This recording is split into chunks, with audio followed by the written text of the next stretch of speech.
Oi, gente! Mais um vídeo aqui da Teoria pra vocês. E o vídeo de hoje é o seguinte: você sabia que a realidade é relativa e totalmente manipulável? E que sempre foi e que sempre vai ser dessa forma? Mas por causa de que eu tô falando isso? Vamos parar e pensar um pouquinho lá na época dos índios, lá nos tempos atrás, lá, mais de 400, 500 anos atrás. 500, mais ou menos 500 anos atrás. Antes dos portugueses chegarem aqui no que a gente chama de Brasil, né, hoje em dia. Imagina os índios lá na tribo deles, vivendo na realidade deles ali, de tudo que eles sabem ali, que é vida, né, vivendo as horas de trabalho que eles têm ali para trabalhar, fazendo o dia a dia deles. Aí tem a cultura lá, eles têm o conhecimento que quando a lua tá grandona lá no céu, o que a gente conhece como lua cheia hoje em dia, mas na época dos índios eles não chamavam de lua cheia, eles tinham outros nomes para isso. O calendário lunar deles era diferente do que o calendário lunar nosso é hoje em dia, né? E para eles tinha significado da lua cheia era um, o significado da lua crescente era outro, da lua minguante era outro, né? Era outra cultura que eles tinham. Mas vamos supor que eles tinham lá a cultura, que na lua cheia, quando a lua tá grandona lá, iluminando o céu da tribo, não pode consumir o chá de uma planta ali. Só que aí tem lá os indinhos adolescentes rebeldes, né, que tiveram lá o dia deles, um dia atrás do outro, tiveram os problemas que os índios tinham naquela época, né, na caça, não conseguiram caçar direito, se machucaram tentando caçar algum bicho para comer, não conseguiram pegar aquela índia potrancuda que eles queriam pegar para copular. Tiveram os problemas lá que os índios têm lá, porque os índios tinham lá as cargas horárias deles, a responsabilidade deles, os problemas que eles tinham naquela época, né? Cada um tinha sua função ali na tribo e tal, e tinha as decepções também, igual nós tem hoje em dia também, né? E aí os indinhos estavam lá, adolescentes rebeldes, tiveram lá os problemas ao longo do dia e resolveram, hoje é nosso sábado, porque o que é para nós hoje fim de semana, né, a sexta, sábado e domingo, para os índios lá não existia sexta, sábado e domingo, eles não tinham esses conceitos de calendário que nós tem hoje. Nós é que impusemos lá, os portugueses, né, que chegaram aqui, que impuseram depois os calendários para o índio, cultura deles e tal. Mas imagina, tava lá a tribo dos índios adolescentes, lá à noite de lua cheia, lá grandona, eles resolveram fazer o chá lá para relaxar, porque eles estavam no que seria o sábado para eles. Né? Eles falavam assim, quer desestressar e preciso do chá dessa planta, que o chá dessa planta desestressa, é bom, a nossa rebeldia, não dá nada não, é só papo furado dos velhos aí, que não pode consumir esse chazinho aqui na noite de lua cheia e tal. A gente merece, que a gente trabalhou muito, a gente teve muito problema na casa e tudo mais, né? Teve os problemas para enfrentar aí na tribo e tal. E aí eles vão lá e faz, toma chá, né? Noite adentro eles vão lá, tomam chá daquela planta e tal. Aí eles dormem. Aí no dia seguinte, o que que acontece? Eles acordam de manhã para ir lá pescar. Aí chegam na água lá para pescar. Aí eles vêem na água aquele negócio lá que eles nunca viram, que é o navio, que é o barco, que eles nem imaginavam que existia um trem daquele. E aí eles olham lá dentro do barco, lá em cima do barco, estão as pessoas lá com o corpo parecido com o deles. No sentido assim que tem duas pernas, o tronco, os braços, o rosto, né? A boca, o nariz, o cabelo, tem as roupas parecidas, mas tá com o corpo coberto das roupas lá, que eles nem sabem o que que é roupa. Eles nem tinham conceito nenhum de o que que é roupa de homem, o que que é roupa de mulher, o que que é roupa de rico, o que que é roupa de pobre, o que que é roupa feita de tecido bom, o que que é roupa feita de tecido que não presta. Eles não tinham nenhum conceito de roupa e de repente eles viram lá um tanto de gente que eles nunca tinham visto, pessoas que eles nunca viram em lugar nenhum. E eles viram lá em cima desse negócio, em cima da água, lá usando esse tipo de roupa por cima. Imagina o choque que os índios tiveram.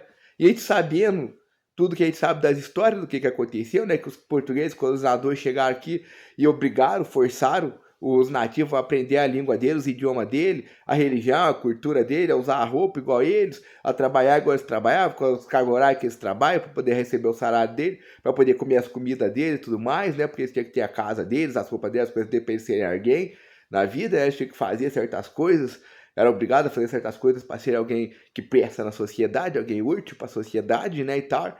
Então aí eles convenceram os portugueses, ou seja, eles torturaram muitos portugueses, fizeram muitos índios virar escravo deles, eles torturaram os índios, acabaram com a cultura dos índios, da língua dos índios, dos idiomas do índio, da cultura do índio, obrigaram o índio a forçar o índio a aprender as coisas que eles queriam que eles aprendessem, a falar do jeito que eles tinham, falavam que era a realidade deles, o certo para eles. Ou seja, imagina que aqueles índios adolescentes lá que tomaram o chá na noite anterior e viram o que aconteceu dos colonizadores torturar os pais, matar às vezes o pai ou a tia, matar alguém próprio da mesma tribo, escravizar, obrigar eles a aprender a falar de outro jeito, obrigar eles a usar as roupas lá, obrigar eles a ter as horas de trabalho deles para poder receber o salário, para poder comer, obrigar eles a viver de outra forma, castigar eles, escravizar eles. Se eles não imaginavam, pô, é um castigo. É o castigo porque nós tomamos o chazinho daquela planta lá na noite de Lula, porque era proibido. A gente não ouviu, a gente desrespeitou, desobedeceu os anciões, os mais velhos que ensinaram pra gente que era proibido e estamos sendo castigados por causa disso. Ou então, né, em vez de ser os colonizadores chegar aqui no dia seguinte, eles tomaram o chazinho, dormiram à noite, no dia seguinte entra em erupção, acontece o terremoto, alguma coisa assim, uma tempestade muito forte, furacão, raio, etc. Aí o castigo de Deus pela gente ter desrespeitado e tomado o chá daquela planta na noite com a lua cheia e tal. E aí eles crescem ensinando essa história pro filho, pro neto, que vai ensinar pro filho, pro neto, que vai passar de geração em geração aquela história como uma verdade absoluta, como uma verdade, que é uma verdade relativa para eles, que foi verdade para eles, mas que não é nada, não é a verdade, não é a realidade para os colonizadores que chegaram aqui e tinham outras culturas. Assim como toda a cultura que o colonizador tinha lá nas Europa, lá, que já tinha as cidades, já tinha os meios de transporte, as roupas, o tanto de emprego, o tanto de cultura, toda a cultura que o colonizador, as pessoas que moravam na Europa lá tinha, para eles aquilo era a realidade, aquilo era a verdade absoluta. E para os índios que estavam aqui antes deles vier para cá, aquilo lá não existia, aquilo lá não era nada, era outra realidade. Assim como a realidade dos índios para eles não era nada, a cultura dos índios, as crenças dos índios, os conhecimentos dos índios, de pegar as plantas, qual planta, de achar o alimento na natureza, de viver e convive ali com a natureza, em harmonia com a natureza, e não ter, né, diferença social entre um índio e outro, que o emprego é mais importante que o outro, que uma roupa é melhor que a outra, que a pessoa é melhor que a outra porque ela tem aquela roupa que é melhor que a da outra pessoa, né? Não tem essas outras coisas, divisão de classe que nossa sociedade tem, né? Cada um está certo numa realidade, existem duas realidades paralelas, né, subjetivas, né, e que se alternam o tempo todo, igual antigamente. Depois da época do índio, quando começou a sociedade, né, tinha a lei da chibata, porque o patrão tinha direito de punir, de julgar o escravo que ele tinha. O escravo não tinha direitos perante o patrão, o escravo não tinha liberdade de expressão, o escravo não podia falar o que ele pensa, o que ele gosta, o que ele não gosta, quem ele é, o que ele acha disso ou daquilo, porque o que o escravo falasse podia ser usado contra ele. O escravo falou, manga com leite não faz mar. Mas aí o patrão tinha falado que o manga com leite faz mar. Aí o patrão se sentiu ofendido pelo que o escravo falou. O patrão falou, o escravo tá me desafrontando, o escravo tá me desrespeitando, o escravo tá falando que eu não sei, que eu sou mentiroso, o escravo tá falando que manga com leite não faz mar, é um absurdo, tem que, por lei, o direito garantido de julgar, de punir e condenar aquele escravo para os outros não fazer igual. Se o escravo tentar fugir, o escravo tentou fugir, pode ser julgado pelo dono do patrão, é perigoso, é um risco para a sociedade. Então, o dono do escravo pode julgar e punir o escravo para servir de exemplo para os outros não tentar fugir. Então, durante muito tempo, essa lei da chibata era a realidade da sociedade, era a verdade da sociedade. Né? Os colonizadores, quando eles chegaram aqui, obrigaram os índios a falar a cultura deles, a usar as roupas deles, a viver da forma que eles viviam lá, no mundo, na realidade deles.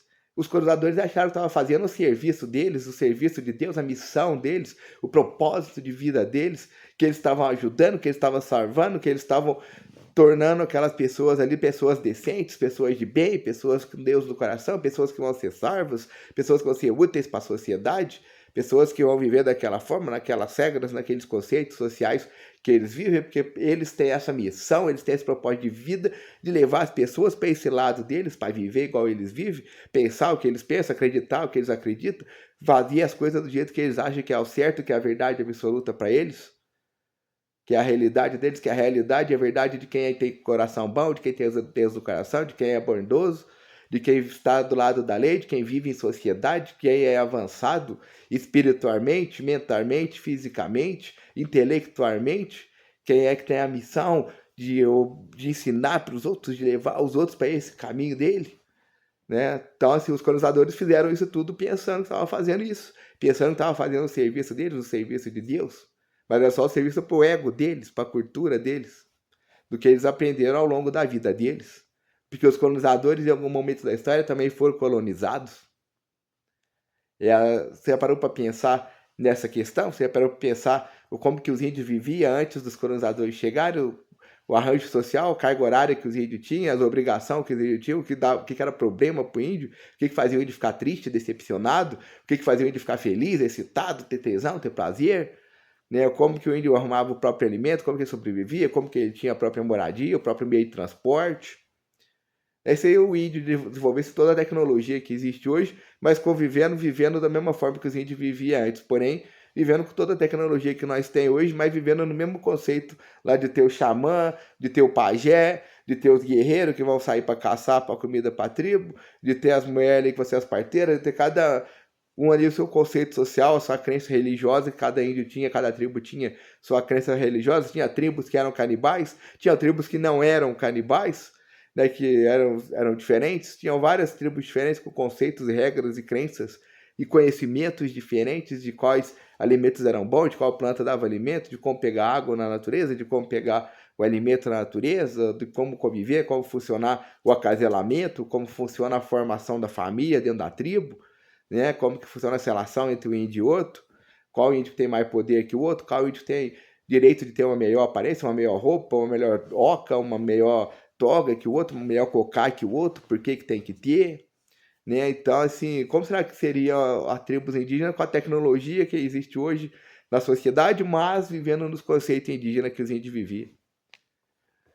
E quantas verdades nós acreditamos ser uma verdade absoluta e questionável, mas na verdade, se a gente parar para pensar, a gente vê que não é uma verdade, que é uma verdade relativa, que é uma verdade subjetiva, que é uma realidade mordável, que ao longo dos tempos, dos anos, vai se mordando, igual aconteceu com a lei da chibata, que durou durante o tempo, mas depois aquela lei da chibata caiu. Então a sociedade vivia de uma forma, tinha uma cultura na época da lei da chibata, que olhava o escravo como marginal, como criminoso, como ser inferior e tudo mais. Depois que a lei da chibata caiu, as pessoas pararam de olhar o escravo, pararam de falar que não existe mais escravo, que não olha mais escravo como um ser inferior, como um ser marginal, um ser perigoso, um ser que ali está ali só para servir, que olha o escravo como igual, que é um ser igual, todo qualquer ser humano é tudo igual, todo ser humano é do mesmo jeito, independente da raça, da classe social, da aparência, de com quem transa, em quem vota, e qual religião que tem, qual aparência que tem, qual roupa que usa. Ficar todo mundo ali é tudo igual, não tem diferença nenhuma.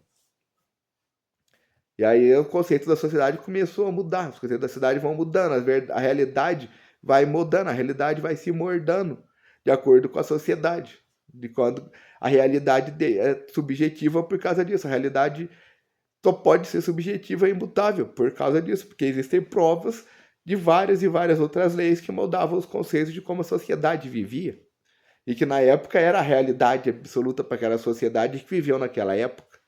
Mas a sociedade que vive numa época é diferente da sociedade que vive em outra época. Mas ambas as sociedades são feitas pelo mesmo tipo de ser vivo, pelo mesmo tipo de ser humano. Você já parou para pensar nisso? Então pensa nessas coisas aí. Tchau para vocês.